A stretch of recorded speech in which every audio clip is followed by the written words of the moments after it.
¿qué tal? Mi nombre es Joana Persampieri.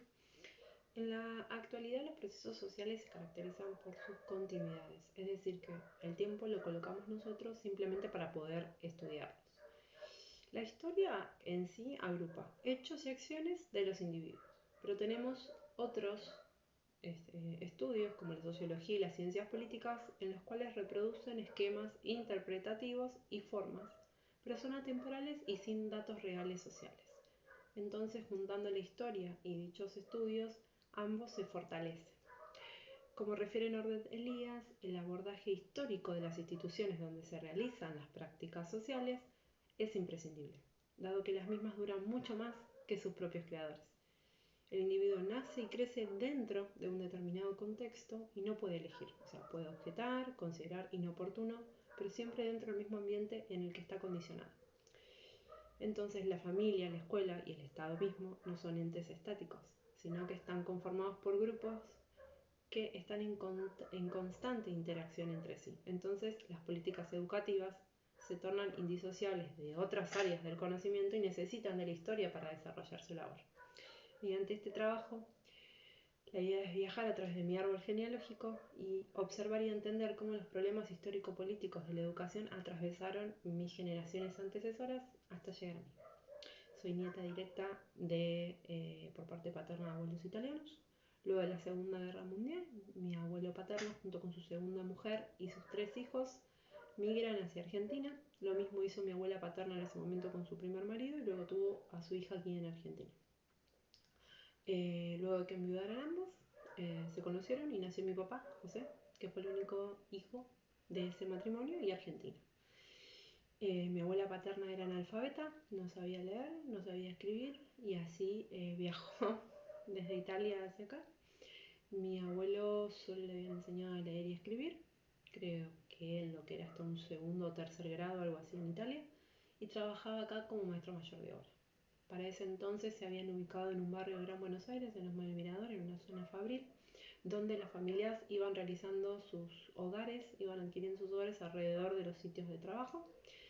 En este momento social, como refiere Miriam Felfer, están dentro de lo que se llama como modelo de surgimiento del modelo de bienestar, donde están en pleno auge de luchas de movimientos sociales, sindicales y peleando por las condiciones dignas de trabajo, salud. Incluso el ex marido de mi abuela, el difunto esposo de mi abuela, trabajaba en una de estas fábricas, por eso ellos vivían en los alrededores. La educación de mis tíos, que provenían de Italia, englobaba el cambio social y demográfico que afectaba a la nación en ese momento. Fueron parte de la ola de inmigrantes que fueron acoplando a la educación pública. Y en ese momento se encontraba bajo las políticas del peronismo, en las cuales teníamos las escuelas con formaciones a fines de fábricas, profesiones, incluso las escuelas normales. En cuanto a mis abuelos maternos, eran argentinos, hijos de inmigrantes españoles. Mi abuela era taxista, comerciante, había realizado hasta 7º grado, y mi abuela era docente, profesora de dibujo y pintura, recibida en una escuela normal y se dedicaba a ayudar a niños con capacidades especiales, incluso gratuitamente. Tuvieron 3 hijos, la mayor mi mamá, Patricia, y en cuanto a la formación de mi padre educativa, fue atravesada por el giro de 1955 con el avance de la educación privada, y mis abuelos decidieron que la formación católica era la mejor para él. En cuanto a la de mi madre, su primario fue en la educación pública, donde mi abuela era docente, y luego la secundaria fue en un liceo de señoritas. Con el golpe de Estado de 1976 se produce el desguace de la educación, que hasta ese momento estaba orientada a la formación laboral, como veníamos explicando, y en paralelo surgen las políticas neoliberales, con apertura de los mercados internacionales, la consecuente destrucción del mercado nacional, llevando a que mis padres abandonaran la escuela secundaria para comenzar a trabajar. Mi padre se dedicó a la mecánica, mi madre comenzó con la costura. Ambos de clase media-baja, la verdad es que no ambicionaban con realizar una carrera a nivel de escuela superior, y dado que para lo que acontecía en ese momento entre el Estado ausente, la disciplina y la represión, no era un clima propicio y prometedor ser estudiante de un nivel superior. Para 1987 nacía yo, entre democracia, menemismo, neoliberalismo, iglesia, Mi educación se vio atravesada totalmente por la Federal de Educación, a través de la cual el Estado dejó de ser garante de derecho para delegar la responsabilidad del rol educativo básicamente a las familias. Las políticas neoliberales, la privatización de las entidades públicas, la desmantelización del Estado y demás colaboraron para generar la idea de que solamente era lo mejor lo que era privado. Y así fue como me enviaron durante los primeros 5 años a un instituto católico, no cualquiera, en el que mi padre había ido de pequeño, porque él creía que la educación allí era superior y a la vez podía realizar los distintos sacramentos de la iglesia.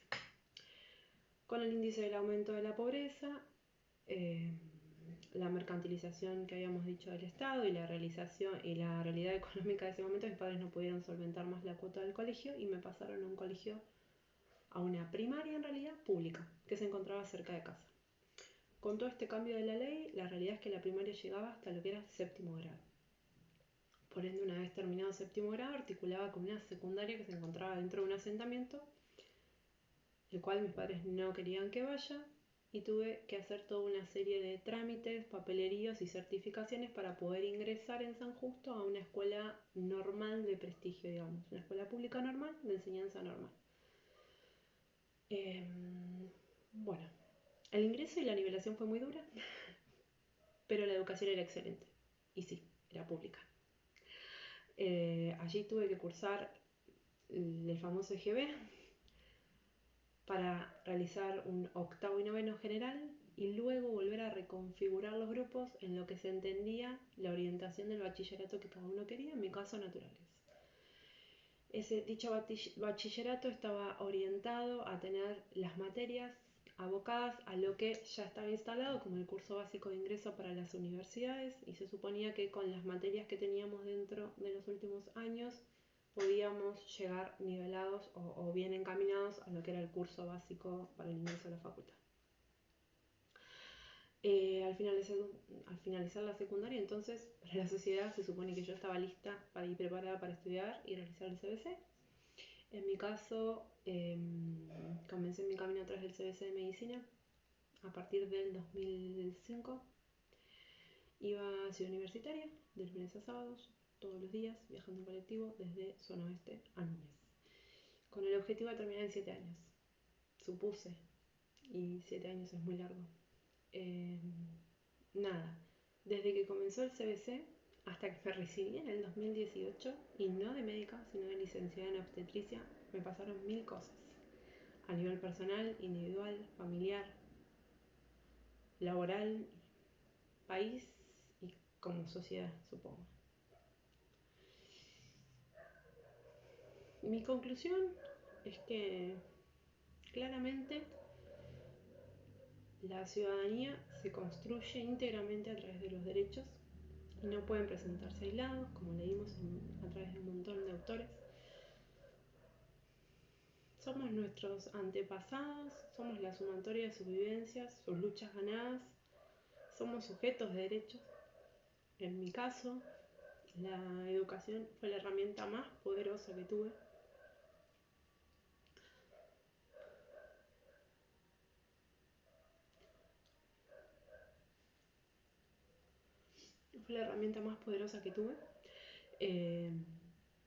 La educación es la herramienta más poderosa que tiene una nación para salir adelante y evolucionar, pero no desde la ilusión de la inclusión, sino desde la verdadera inclusión.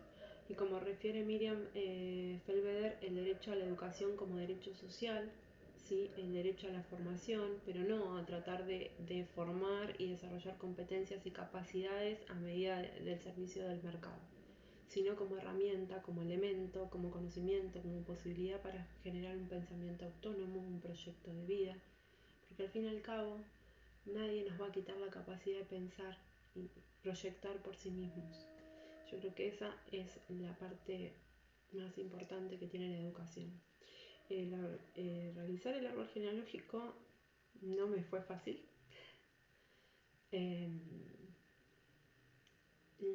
La materia es una materia muy linda y uno puede ver que lo que cree que es normal fue una sumatoria de muchas luchas y derechos ganados a lo que llegamos hoy. y uno ve cómo a través de sus generaciones, por lo menos en mi caso, fueron una, dos, la tercera generación. En mi caso yo soy la única universitaria de 3 generaciones, por lo menos en Argentina. Eh, Nada, eso impacta. Pero bueno, agradecerles, y me encanta la historia, me encanta la forma de relacionar y de verla que tienen, y fue muy lindo este trabajo. Muchas gracias.